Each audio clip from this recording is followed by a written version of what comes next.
confinamiento, no en la sede de la Sociedad Española de Imagen Cardíaca. Estamos cada uno en nuestras casas y esta vez queremos hacer una nueva perla de imagen cardíaca con una persona muy especial. Probablemente es una de las personas que más sabe en el mundo el manejo del corazón del deportista. Es jefa de cardiología del Centro de Medicina del Deporte de la ESAP y probablemente es la persona que yo creo que ha controlado más deportistas en el mundo. Todos los deportistas españoles de distinto nivel los tiene pues prácticamente ya centralizados, con lo cual su experiencia es espectacular, excepcional. Hola Araceli, ¿qué tal estamos? Muy bien, buenos días, Miguel Ángel, ¿cómo estás tú? Pues muy bien, muy bien. Después, además, quiero, Araceli, esto es un tema personal, ha pasado el COVID y además lo ha pasado bastante mal. Y después, al final, me gustaría que nos contases a toda tu experiencia personal. Araceli, vamos a entrar en el corazón del deportista. Y por hacerlo muy simple, primero, hay una discusión de qué pruebas rutinarias se deben hacer en el deportista. Sabes que es un clásico, ¿no? Dependiendo de los países y dependiendo de las modas. Me gustaría que nos dijeses con tu experiencia brutal, ¿no?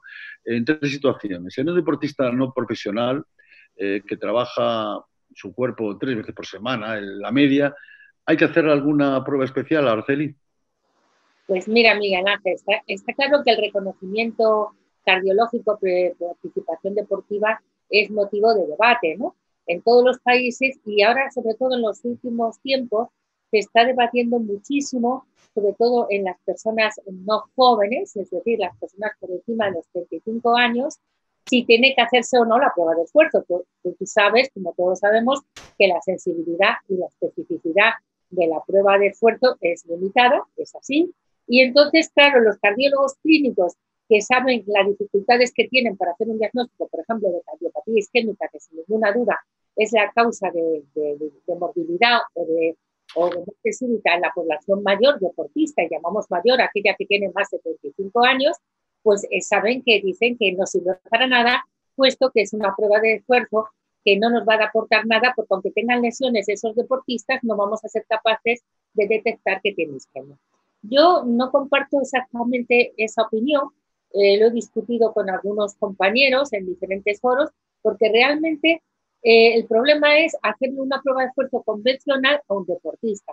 Y esa efectivamente a lo mejor no nos sirve. Hay que focalizar que lo que tú quieres hacer con el reconocimiento primeramente es descartar que tenga cardiopatía ese deportista. Segundo, muy importante, y eso es la única forma de verlo, cómo tolera el ejercicio, es decir, cómo se enfrenta en una situación, un esfuerzo, ya sea una carrera, ya sea montar en bici, ya sea ir al gimnasio, qué capacidad funcional tiene ese deportista para afrontar esa demanda cardiovascular aumentada por el ejercicio, que claro está, no es lo mismo en una situación limitada en su casa, que trabajando, que ante una demanda exagerada, sobre todo cuando además no está preparado.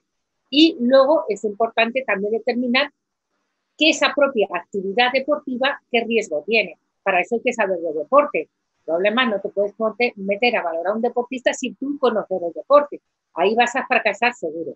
Por eso te quiero decir que el reconocimiento debe ser específico para la edad del deportista, el nivel deportivo que tiene, para todos igual no sirve. Yo no puedo decir hay un screening para todos igual. Tiene que contar todo y fundamental con un cuestionario de salud, o sea, que nadie se le ocurra hacer pruebas sin hablar primero con esa persona, con ese deportista, y ver qué factores de riesgo puede acumular, sin hacerle una exploración física mínima. O sea, no le puedes hacer una prueba de esfuerzo sin tomarle la tensión, que muchas veces, y sin auscultarle, porque a lo mejor le estás oyendo un soplazo que de otra forma, a lo mejor haces un eco rápido y se te puede pasar. O sea, son una serie de cosas que son fundamentales. El ABC es hablar con el deportista, valorar su situación de riesgo cardiovascular, hacerle una exploración, cómo no, decirle qué deporte quiere hacer, porque eso también no es lo mismo que yo me voy a hacer una carrerita yo qué sé, a 8 kilómetros, a 8 el 1000, 3 días a la semana, que yo me estoy preparando una maratón y quiero hacerlo en menos de 2 horas y media. O sea, no es lo mismo. Y después, otra circunstancia es que no es lo mismo hacerlo en plan aficionado o recreacional que hacerlo que yo voy a competir, aunque sea a nivel aficionado. O sea, yo me voy a apuntar, que me voy a escribir a la levantahueso o al soplao y quiero quedar entre los primeros. ¿eh? O bien soy deportista de competición y quiero competir con mi club o con mi federación. Entonces, en esos casos ya tienes que pasar al siguiente nivel, que yo considero que es fundamental un eco, porque hay ciertas patologías que se te van a pasar totalmente desapercibidas en lo que he dicho antes, en la historia clínica, en la exploración, y una prueba de esfuerzo máxima. Entonces, ¿por qué la prueba tiene que ser máxima? Porque una prueba máxima y que no esté adaptada, lo que no se me ocurre a un ciclista hacer una prueba en tapiz rodante, ni a un corredor se la voy a hacer una bici, porque es que realmente no voy a conseguir los máximos y no voy a reproducir su efecto deportivo. O sea, eso es importante en el contexto del deporte. ¿Y por qué quiero hacer una prueba de esfuerzo? Porque quiero ver la capacidad funcional que tiene ese deportista, cómo tolera un esfuerzo máximo y sobre todo si hay arritmias que en otra forma no la voy a ver, que debe ser siempre máxima y que siempre tiene que estar con un protocolo adecuado, ¿no? Y lo ideal es que el ergómetro de alguna manera reproduzca el gesto deportivo. Y tenemos dos que son muy fáciles, la bicicleta ergométrica y el tapiz. Todo el mundo de alguna manera utiliza esto, ¿no? Bien, ahora os quería decir, os voy a poner el ejemplo, 3 ejemplos que he buscado, que es mucho más fácil. Se trata de un deportista aficionado de 38 años que hacía, entre otras cosas, esquí, que este chico no tenía ningún antecedente ni factor de riesgo, salvo que su hermano se había muerto a los 39 años, un año antes de muerte súbita. Entonces cuenta que 15 días antes tiene dolores, un dolor típico, o sea, si tú, el internista que a mí me lo mandó, me dijo, mira, Araceli, yo creo, este chico aparentemente no tiene nada, pero está muy preocupado porque su hermano murió el año pasado de muerte súbita después de salir del gimnasio y cuenta una cosa rara que, mira, ha venido a mi consulta y quiere irse a esquiar este fin de semana con su familia, a Vaqueira. Y me dijo, pero yo te he dicho que no, que te vea a ti. Bueno, pues dije, bueno, lo veo. Y era un viernes por la tarde, yo le dije, bueno, vale, que venga y le hago, lo digo. Y como me lo contaba muy bien, le dije, le voy a hacer una prueba de esfuerzo. Según mis compañeros de ahora, no habría que hacérsela. 38 años sin factores de riesgo, eso. Pues, ¿por qué sí o no? Pues, bueno, pues por esto. A los 3 minutos de estar en la prueba de esfuerzo, fijaros lo que hizo. Lo veis, ¿no? Hay una elevación del ST tremenda. Yo creía que se me infartaba, era lo que no, yo estaba sola, menos mal que tenía a Ramiro, mi marido, que sabéis que es cardiólogo al lado, vino corriendo porque 15 segundos más tarde me hizo eso otro. Bueno, afortunadamente paramos la prueba, eran 3 minutos y medio de un bruce, o sea, no os penséis que estaba haciendo un protocolo exagerado. Y efectivamente este chico, pues le dije, se acabó, bueno, con las maniobras habituales salió y dije, no te vas a tu casa. Había venido en moto y me dice, me voy a mi casa. Digo, de eso nada, directamente a la coro lesión crítica del ADA. Y estaba esquiando y había venido en moto. Y Ramiro me dijo, apárcale la moto, que este chico no se va para casa. Fijaros que a veces las cosas no son lo que parecen, ¿eh? Y esto es lo que ocurre aquí. El segundo caso, se trata de un atleta recreacional, él de joven había sido atleta y quería prepararse una maratón. Fijaros que electro tiene más patológico. Esto es muy importante. Por mucho que sea deportista, haya sido deportista, tener esos cambios en la reproducción, nunca podemos pensar que eso es un electro normal del deportista. Ahí a todos nos entra en la cabeza que ese electro es típico de una miocardiopatía hipertrófica. ¿Cuánto es obstructiva o no obstructiva? ¿Dónde está localizada? Pero eso es un electro anormal. Ya de entrada le hice una eco, cosa que también llama la atención. Le haces una eco y sobre la marcha ves que dices, ¿dónde está la hipertrofia de este deportista? ¿Será apical? Porque es que no la veo por ningún sitio. Como, mira, ahí tenéis el tisular, todo normal, y dices tú, ¿qué le está pasando? Bueno, ahí veis en el A, pues que efectivamente está engrosado y dice, lo único que puede ser este chico que tenga una miocardiopatía hipertrófica apical. Le hago la prueba de esfuerzo. ¿Qué os parece lo que me hacen la prueba de esfuerzo? Fijaros qué descenso tan bestial del ST, ¿eh? Es poner los pelos como escarpias. Entonces termina la prueba de esfuerzo, se recupera, llega a 178 latidos, ¿eh? O sea que este chico tiene 43 años y llega a 138 latidos, se recupera perfectamente, pero le hago un TAC y efectivamente pues tiene una, aparte de no tiene lesiones coronarias, salvo que tiene una coronaria, ¿cómo se dice? Un puente, un segmento intramiocárdico, en el segmento medio muy largo de 2 centímetros, en la DEA y todo lo demás sin lesiones. Y además le hago una ventriculografía y también se observa que tiene una miocardiopatía hipertrófica apical, ¿no? Con la morfología típica en adióticas. Le hago un estudio de perfusión miocárdica y veis que es perfecta. La perfusión es perfecta, no hay isquemia por ningún sitio, es extraordinaria. O sea, fijaros, estoy hablando de un caso de una hipertrófica apical con una coronaria que está tunelizada y que quiere hacer una maratón. ¿Qué le dije? Hombre, pues el atletismo de alto nivel y de competición no te lo aconsejo, pero ahora hacer tu deporte recreacional por debajo de tu umbral anaeróbico, que aparentemente ahí las cosas están bien, pues lo puedes hacer. Pero fijaros cómo, según lo que ves, tú le vas a dar el apto o no apto. Y este otro se trata pues, de un deportista de alto nivel. Este es un chico de 28 años, era un hombre 10, un decatleta, que lo llevaba yo viendo desde los 14 años. O sea, no penséis que era la primera vez que lo veía. Y de buenas a primera me empieza a contar que tiene palpitaciones y cuando entrena y que a veces se ha mareado. Y de repente, o sea, después de llevar 14 años en alta competición, te sale con esas. Bueno, fijaros, le hacemos una prueba de esfuerzo y yo os quería, yo no sé si lo veis por ahí, a ver si puedo moverla aquí, mira. Fijaros que esta es la prueba de esfuerzo con consumo de oxígeno, porque esto es el consejo. Fijaros que como en este momento, fijaros cómo le cae el consumo máximo de oxígeno, cómo le cabe la CO2. Aquí está pasando algo, aquí estaba corriendo todavía, ¿eh? Esto no, tenía que seguir subiendo, aquí ha pasado algo. Efectivamente, tiene un consumo que para un decatleta, que ya sabéis que son hombres muy corpulentos y que realmente la potencia aeróbica no la desarrollan mucho porque el decatlón tiene pruebas muchas de habilidad, pero trabaja en 55 mililitros de consumo de oxígeno, extraordinario.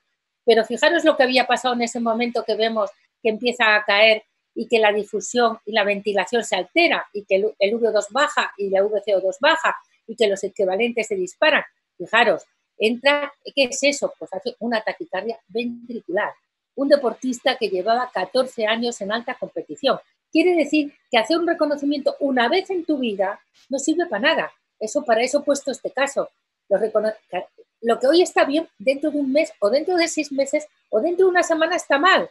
Vale, tú haces un reconocimiento, das una actitud que tiene un valor limitado, pero si aparecen síntomas o cambia algo en la vida de ese deportista, hay que hacer otro reconocimiento. Y si estás haciendo y entrenando muy intensamente, no vale, como dice, el valor se le supone como en la mili, tienes que repetirlo. De ahí que yo digo que los reconocimientos no, hay que repetirlos de manera periódica en función de lo que está haciendo ese deportista, ¿no?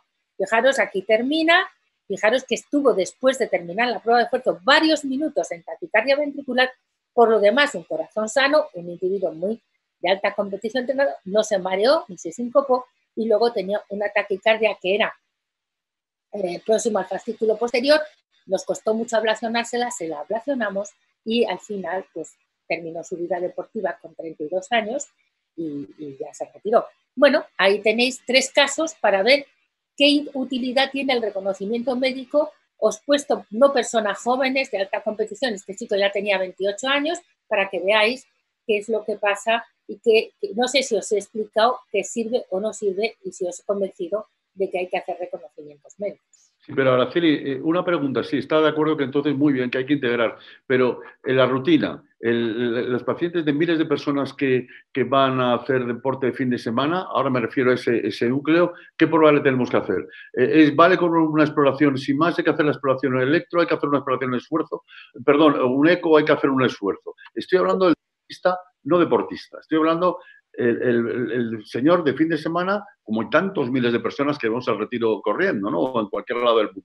A ese paciente específicamente o a ese sujeto, ¿con qué prueba le harías? ¿Una exploración básica? Yo le haría una historia clínica, una exploración viendo factores de riesgo, ¿no? Un test de salud cardiovascular y dependiendo, sobre todo, lo que se quiere hacer ese deportista de fin de semana, porque... Un electro obligatorio. Un electro obligatorio. Un electro y una historia clínica, una exploración. Y en función del riesgo cardiovascular... ¿Y el eco? Una prueba de esfuerzo, casi antes que una eco. En un deportista te voy a poner de 45 años o de 50 años, porque si tiene una miocardiopatía, imagínate que la tiene, la vas a ver en el electro. Tú si tienes una hipertrófica una dilatada o tiene un problema rítmico, pues tú imagínate un QT largo, o tiene una fibrilación auricular, lo vas a ver en el electro. Y si ya ves que el electro es anormal, le vas a hacer una eco o lo que necesite. ¿Cuándo haces el eco? Pues cuando yo con el electro, con la exploración o el electro, sospecho que ese deportista tiene una cardiopatía orgánica, orgánica. Me estoy hablando de una valvulopatía. Por ejemplo, sospecho que tiene una valvulopatía aórtica o que tiene un prolazo mitral o que tiene una miocardiopatía. Si es necesario hacerlo en la rutina. En la rutina no. Perfectamente. Bueno, ¿y cuál es, en tu opinión, dónde valoramos más al deportista? Perdona, distinto es en un joven, ¿eh? En un joven sí lo haría antes una eco que una prueba de esfuerzo. En un deportista pondré de 18 o 20 años, ¿vale? Es diferente, por eso he dicho, depende de la población que miremos. Si es un joven, lo primero, el eco. Y luego la prueba de esfuerzo si se necesita. En una persona de más de 35, donde lo que nos puede pasar es que tenga una cardiopatía isquémica que esté totalmente silente o que tenga un problema rítmico, antes que el eco, la prueba de esfuerzo. Perfectamente, muy claro, Araceli, está muy bien además. Muy rápidamente, Araceli, en tu opinión, ¿qué valora el cardiólogo general, no el experto como vosotros? El cardiólogo general, ¿qué es lo que valora mal el deportista? El electro mal interpretado, el eco mal interpretado, no saber integrar al paciente. ¿Cuál es el error que se comete o que cometemos los no especialistas como tú? Pues mira, yo creo que el error, ahí lo resumo, que para valorar un deportista primero tienes que conocer los deportes. O sea, que yo no me pongo a valorar, yo qué sé, que te va a decir, dentro de la cardiología, algo que no sea mi campo, pues no lo sé, los nuevos estenes o los nuevos dispositivos, ¿no?, de asistencia cardíaca, porque no los manejo. Pues lo que te pueda yo decir no tiene ningún valor, o muy poco valor, ¿eh?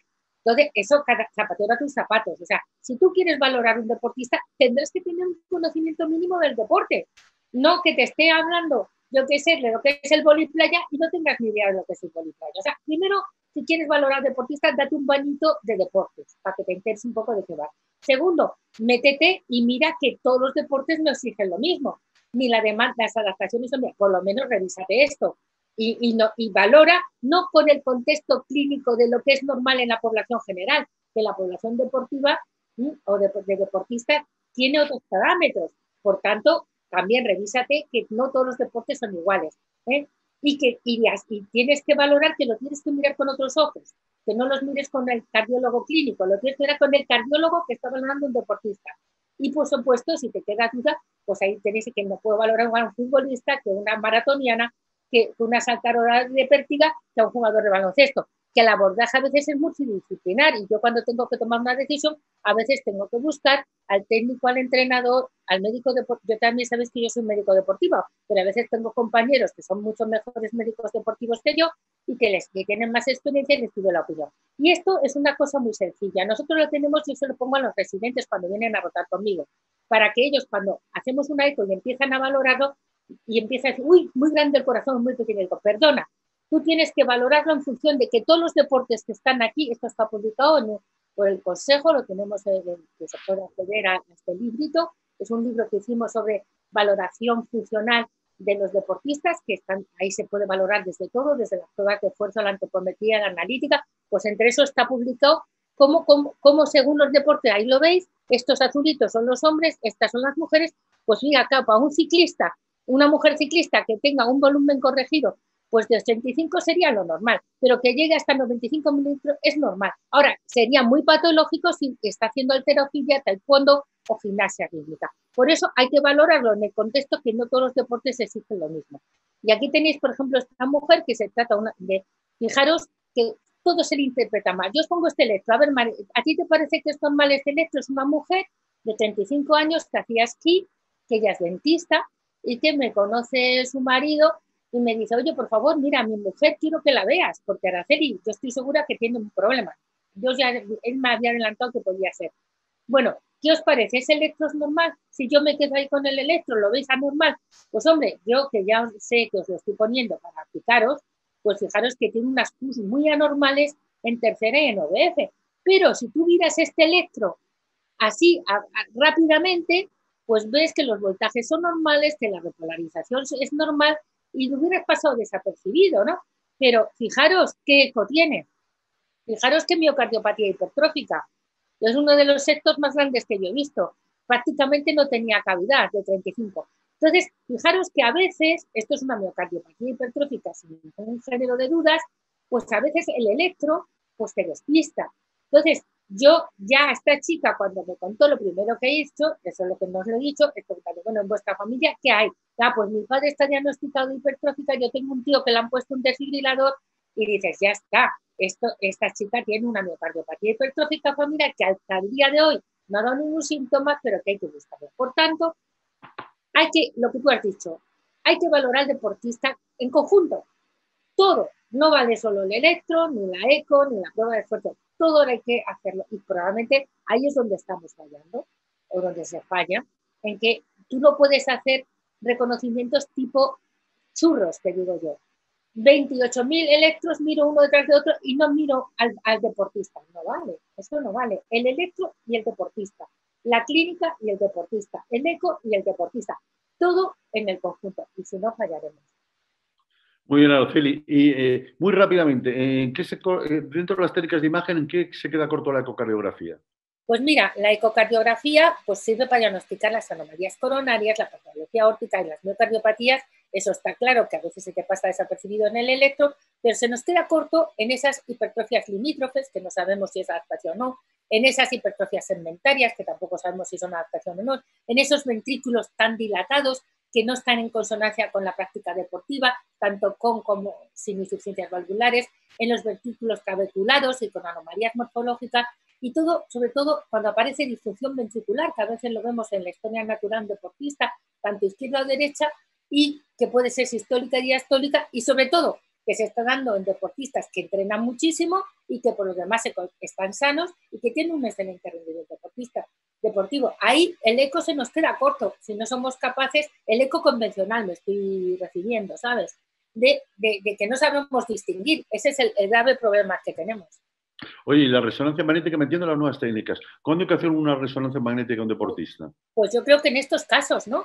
Todo está claro, que cada día estamos viendo que el deporte en sí mismo, sobre todo de alta intensidad, cada vez vemos que hay más fibrosis, ¿no? Que hay más realce tardío, que el deporte a altísima intensidad y no controlado, pues no es salud. Eso tenemos que ser conscientes, ¿no? Y que ya no solamente en deportistas mayores, veteranos, en jóvenes estamos viendo que hay zonas de fibrosis. Y eso nos altera ese electro.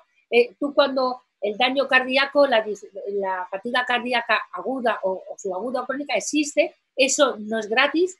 Yo se lo digo a mis deportistas, en esta vida no es gratis y menos ser campeón olímpico. Eso de alguna manera te deja una huella. Y te deja esa huella que la fibrosis. Lo que pasa es que todavía, mucho antes valorábamos esta fibrosis como lo valoramos en la clínica.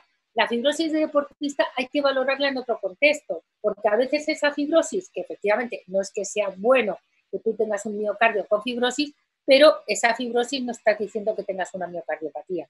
Entonces, la resonancia también nos sirve para esas hipertrofias segmentarias, en la que tú ves que sí, que tiene un electro muy anormal, que el eco, y que ves unas hipertrofias que son anormales. Pero si todo lo demás está bien, no hay fibrosis, no hay realce tardío, sobre todo con las nuevas técnicas de imagen, que yo ahora las estoy poniendo muy en uso, el T1 y T2 mapping, sobre todo en esa fibrosis, ¿sabes? En esa fibrosis tú ves el flujo, cuánto hay volumen extracelular, cómo se distribuye la fibrosis. A mí me sirve para diferenciar si estoy ante una fibrosis, a ver, no me malinterpretéis, fisiológica del deportista, es decir, como una respuesta al entrenamiento, o estoy con una fibrosis que es patológica. Muy bien, Araceli. ¿Cuándo un CT? Pues mira, el CT ahora mismo va a tener os van a pedir CT todos los días. ¿Por qué? Porque aunque este es un caso que sería de una mujer deportista, que yo le hago el eco y que digo, Dios mío, ¿dónde tiene la aorta? Que la aorta nosotros hacemos siempre un abordaje supraesternal y perdía el tallado aórtico, pues dices tú, bueno, pues esto tiene que ser una anomalía del arco aórtico, aunque esta mujer es deportista, está sana. Le haces la placa y ya veis ahí en la placa, dices, esta placa es anormal. Y esto tiene que ser, pues probablemente un arco aórtico derecho, porque es una placa normal de una deportista. Tú no esperarías que una mujer de 32 años deportista tenga esa placa. y efectivamente pues se le hace un TAC y era un arco aórtico derecho, incluso con un divertículo de Comere. ¿Por qué es importante en estos casos hacerle el TAC? Pues muy importante, porque en función del tamaño que tenga el arco aórtico y el tamaño que tenga el divertículo, le vamos a decir que puede seguir haciendo deporte o no. Entonces, esta chica pues tenía un divertículo pequeño de 14 y una aorta transversal de 30, pues se le da el acto. Eso es una anécdota, como cuando tuve sospechas una dilatación aórtica, por una bicúspide o por una anulectasia aórtica, lo que queráis, pues el TAC te va a dar esa información. Ahora, ¿dónde va a venir ahora el boom? Con los últimos trabajos que están hechos sobre todo por la Gertz en Australia, que hace mucho un triatleta mayor, están viendo que el score calcio está altísimo, eso lo habrás leído, ¿no? En los deportistas, y dices, Dios mío, si son deportistas, ¿cómo tienen ese score calcio tan alto? ¿Qué está pasando aquí? Pues efectivamente, yo lo he visto y he vivido la desgracia que he tenido algún deportista mayor que ha venido a mi consulta y que se me ha infartado y con unas excelentes de repente y no sabes qué ha pasado ahí, tienen una lesión única y que de repente, pues con un espasmo o lo que sea, hacen su infarto, incluso uno me dice una muerte súbita, como por lo demás son sanos, pues se recuperan, pero que el score calcio está ahí porque se está viendo que hay lesiones fibróticas en el árbol coronario. O sea, el hacer deporte de alta intensidad, incluso de competición, de alguna manera no te protege para que la arteriosclerosis siga. La arteriosclerosis se puede desarrollar. Ahora, la diferencia, que lo excepcional es que tengan placas blandas, son placas rígidas, son placas fibrosas, y ahí es donde les corre el calcio. Ahora, tengo miedo de que según lo que encontremos y lo que veamos, a ver si le vas a decir a los deportistas, no hagas ejercicio, no hagas deporte, porque tienes un score calcio alto. Hay que valorarlo, y ahora se están haciendo muchos trabajos, pero por ahí, yo si tengo la duda, pues si tengo la duda sí le pido una cosa coronaria en el calcio, y según lo que salga, pues ya voy a mayores. Muy bien, Araceli. Una pregunta, esto es obligatorio siempre que se habla de eco, en un momento determinado, hablar de la deformación miocárdica, ¿no? Es el perejil de todas las salsas, no sabemos si os gusta o no gusta o si a las adereza bien. Cuando la deformación miocárdica, no se habla mucho de que puede ver la fatiga rápida del corazón o el vamos, después de un deporte de competición, ¿no? Las alteraciones del strain, pero ¿qué te aporta a ti la deformación miocárdica? No para publicar, sino la rutina. ¿Te aporta algo? Pues mira, yo lo hago de rutina porque tengo el tiempo, porque yo donde estoy con la alta competición, me lo puedo mirar, y entonces yo lo hago un poco para ver cómo es la repercusión, ¿no?, de la actividad simpático-adrenal en esos deportistas, porque muchas veces cuando están muy entrenados, lo que tú estás viendo en una situación de reposo, pues que la FEBI está baja, que el apartamiento está bajo. Y entonces muchas veces ellos durante el entrenamiento pues hacen sensación de fatiga cardíaca, y yo lo hago, intento pues eso, hacer hacer todas las técnicas de deformación. Lo hago yo ahora mismo lo estoy haciendo para aprender yo, o sea, para aprender, para ver qué está pasando, porque realmente yo te he visto que es muy sensible estas técnicas cuando el deportista está sobreentrenado, ¿sabes? Ahí es que cuando tú, antes de que puedas ver contactos otros... Implicación clínica, ¿no? Esos maratonianos que, como sabes, tienen alteración del strain global después del maratón, ¿qué implicación tenga? Yo creo que no hay nada hecho. ¿Qué implicación tiene realmente que un corazón se fatigue? El strain, o sea, que tenga alteraciones en el strain, parece específicamente, ¿tiene implicación de algo? ¿No? Eso pues te ha dicho que ese deportista ha hecho una intensidad de ejercicio, de deporte, por encima de lo que él estaba adaptado. Entonces yo cuando lo veo, les mando parar, por lo menos un parativo una semana, y a la semana se lo repito. Normalmente, si lo hacen bien, no es que tengan un parón en seco, ellos hacen lo que es un descanso activo, se recuperan, ¿no? Y recupera. Si en esto le hicieras troponinas, y le hicieras miocárdica, tendrías, y los microRNA, que nosotros hemos hecho algún trabajo, están alterados. O sea, que eso es la explicación para que luego aparezca la fibrosis. Mientras tú más situaciones de fatiga aguda o crónica te has sometido, más posibilidades tienes yo entiendo, así lo entiendo, de desarrollar fibrosis. Eso estamos en esto ahora. Claro, estamos aprendiendo cada día.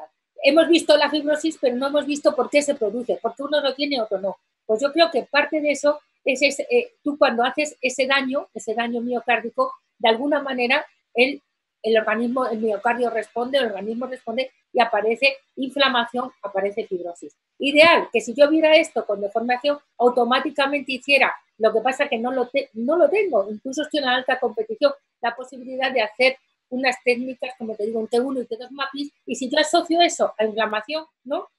Y aumento del volumen extracelular, ojo, estoy diciendo, esto a la larga me puede ser malo. Se ha demostrado que eso se altera sobre todo después de una maratón, una prueba de ultrarresistencia. Ahí está demostrado. De hecho, yo colaboro con unos cardiólogos de Mendoza que están trabajando en carreras por los Andes y que lo han demostrado. Pero eso puntualmente lo ves. Pero es que tú lo ves en la práctica cotidiana en el deportista. Sí. Entonces, a mí yo creo que lo que pasa es que yo tengo un problema.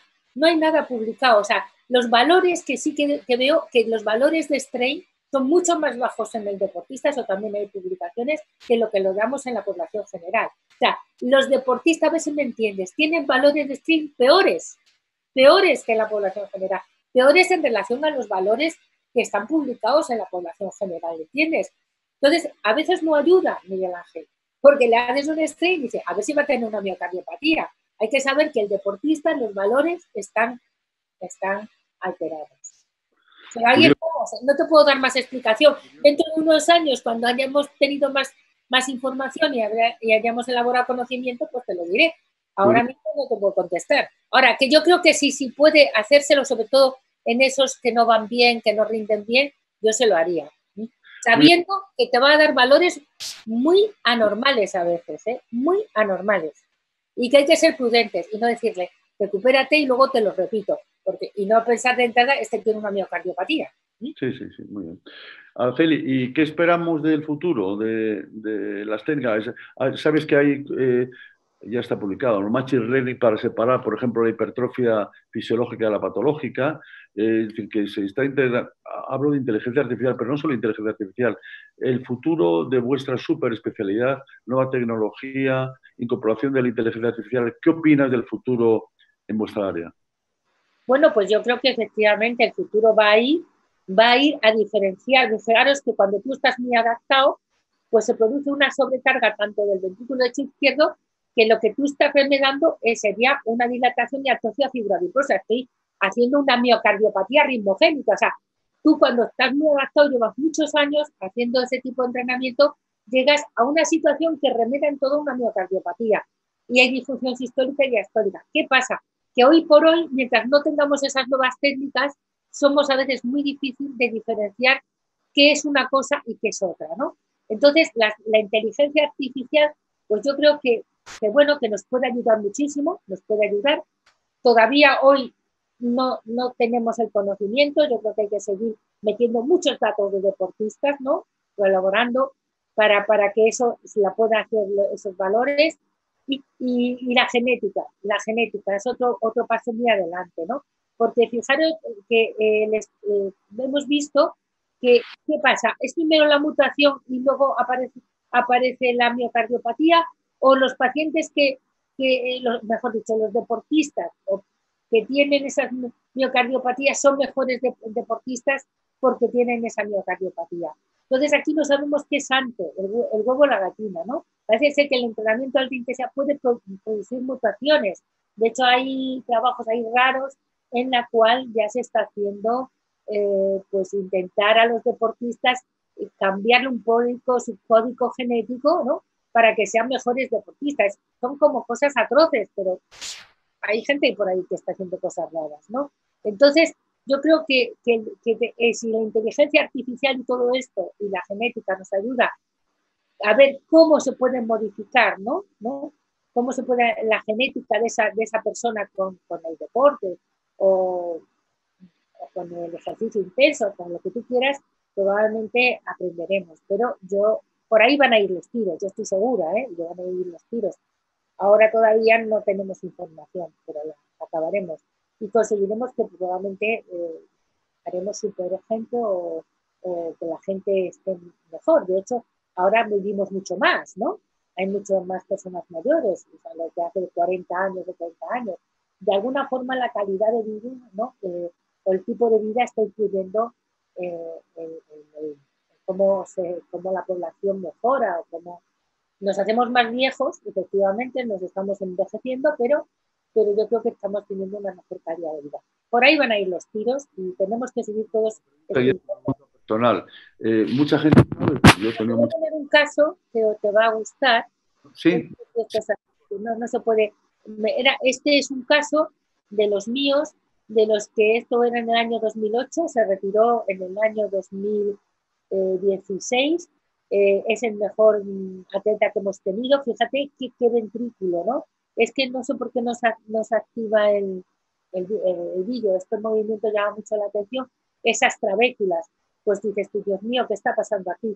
En el año 2008, ya estamos hablando de hace mucho tiempo, bueno, pues este deportista bueno, Antonio Pelicia, en fin, diferentes, incluso en Inglaterra lo valoraron, porque todo el mundo lo quería retirar. Y entonces yo no veía ninguna explicación, porque era un electroneuma, rendía bien, y decía, estas trabéculas, esto no es una complicada, esto es otra cosa.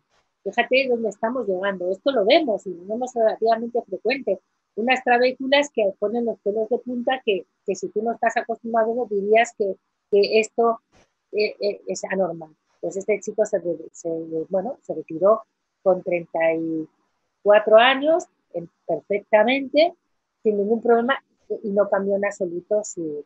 Entonces, esas son las cosas que estamos ahí viendo, cómo el entrenamiento intenso hace que mutes o hace que tu expresión fenotípica sea distinta. Muy bien, Araceli. Quería preguntarte si es un tema personal. Comentaba que has pasado el COVID-19 en esta época y has estado a punto de abandonarnos, casi, ¿no? Bueno, afortunadamente tuve la suerte. Hemos mantenido un contacto por WhatsApp. A mí me da miedo hablar porque sabía que estabas ingresada, pero gracias a Dios estás muy bien. Bueno, tienes una experiencia diferente, ¿no? ¿Cuál es tu experiencia con el COVID-19? Muy rápido. ¿Qué es lo que has sentido? ¿Cómo lo has vivido? ¿Y qué nos darías al resto? En primer lugar, pues es una situación de que cuando tú lo tienes, te das cuenta que lo que te está pasando eso no es normal. Eso es lo primero. O sea, yo todo está hablado.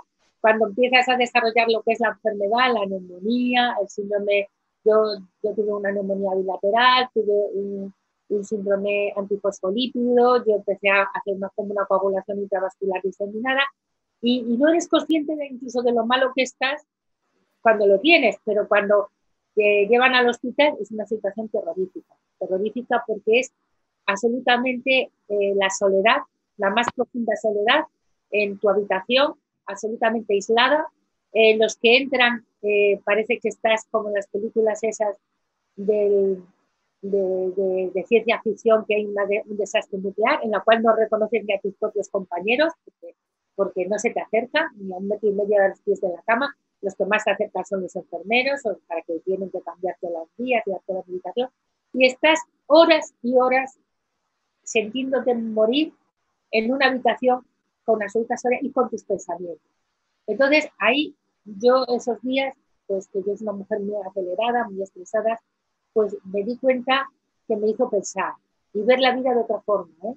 Porque diciendo, yo no sé si salgo de esto, yo no sé si salgo, pasas unas noches horribles que siento que crees que te asfixias y que estás sola, porque además los propios sanitarios, lógicamente, no te pueden dar la manita ni está a tu lado, no ves a tu familia, no ves a nadie, y tú dices, estoy en la absoluta soledad. Yo lo entiendo, fíjate, no me malinterpretáis, hay un momento como la sensación del paso a la muerte, ¿no? En el que dices, aquí lo tengo que hacer yo sola, porque es que estoy absolutamente sola. Pues ahí, bueno, pues ya cuando lo pasas, te das cuenta de lo bonita que es la vida, le das valor a otras cosas, que no le estaba dando valor, sino que todo lo que yo he hecho sirve para algo cuando puedes pensar, porque cuando estás muy malo ni piensas casi, ¿no? Y ya cuando te vienes a casa, pues es lo mismo, entras con una sensación de que eres una pescada, porque entras a la habitación, me he pegado 3 semanas encerrada en mi habitación, porque no podía salir, gracias a Ramiro, que sabes que es mi marido y cardiólogo, él ha sido mi cuidador, y entraba a dejarte la comida, sacártela y limpiar un poco, pero tú estás otras 3 semanas en absolutamente soledad y gracias a las nuevas técnicas te llaman, te mandan WhatsApp, oyes a los amigos y entonces pues dices, qué horror. Te digo, esto es un horror lo del COVID, porque tienes la sensación que eres una pescada, te entra miedo, miedo a que no sabes. Yo lo que digo, yo no quiero volver a tener COVID otra vez, yo no quiero pasar otra vez por eso. Vas al hospital, yo ayer fui haciendo una radiografía de control, ya en cuanto tienes la etiqueta COVID, te sacan del recorrido normal y te meten con todos los COVID. Os diré que ayer en urgencia en Puerta de Hierro estaba todo lleno de COVID, de gente, como estuve yo hace ya 5 semanas, y dices tú, esto no se ha parado, sigue estando ahí.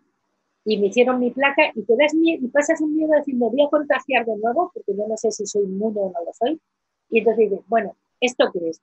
Esto es una guerra. O sea, cuando lo vives así, lo vives en sensación de guerra, aunque guerra auténtica, no guerra de bombas ni de destrucción, sino una guerra es como dices tú, esto es la soledad, no sabes lo que te va a pasar, no sabes si te vas a morir, si no te vas a morir, si tú vas a evolucionar bien o vas a hacer esta misma noche haces un distrés y acabas intubado y tú si te despiertas no sabes cuándo te vas a despertar. Todo eso es muy agobiante. Y luego también es muy agobiante que no saben ni los expertos qué va a pasar con nosotros. O sea, no sabemos si hacemos inmunidad, si no lo hacemos, no saben si este virus muta y tenemos un nuevo brote y esto es un desastre.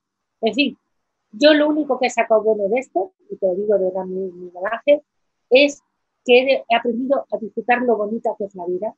He podido ahora mismo mirar mi jardín que antes pasaba y ver simplemente los árboles verdes, que aunque el día esté nublado me parece bonito, llueve que antes me daba rabia, me encanta que llueva, y es disfrutar de que la vida es muy bonita, que vivimos muy ajetreados y que tenemos sobre todo lo mejor es que tenemos es nuestra familia y nuestros amigos. Para mí, el descubrir eso ha sido lo mejor de todo. Y yo creo que soy una mujer distinta, que paso olímpicamente de la gente que me hace daño, que antes me dolía mucho, ahora me da igual. Yo solo me importa la gente que me quiere y la gente buena, y los demás pues se lo pierden ellos, porque no saben lo que es bonita la vida. Muy bien, Araceli. Oye, ha sido una conversación final fenomenal. Tu experiencia es una experiencia, yo creo que es importante para todos. Además, lo has contado muy bien, lo has contado muy bien. Lo has contado muy bien todo, obviamente. Ha sido de nuevo una perla muy interesante. Araceli, muchísimas gracias por estar con nosotros, muchísimas gracias por contar como lo has contado y que sigas y como vas a seguir viva y con esa, que no te haya cambiado el chip, que vivas más de la vida, pero sigas aportando la información que tienes en el deportista como lo has hecho durante tantos años. Muchas gracias, Araceli. Muchas gracias a ti, Miguel Ángel, y a la sociedad por permitirme compartir con vosotros mis vivencias.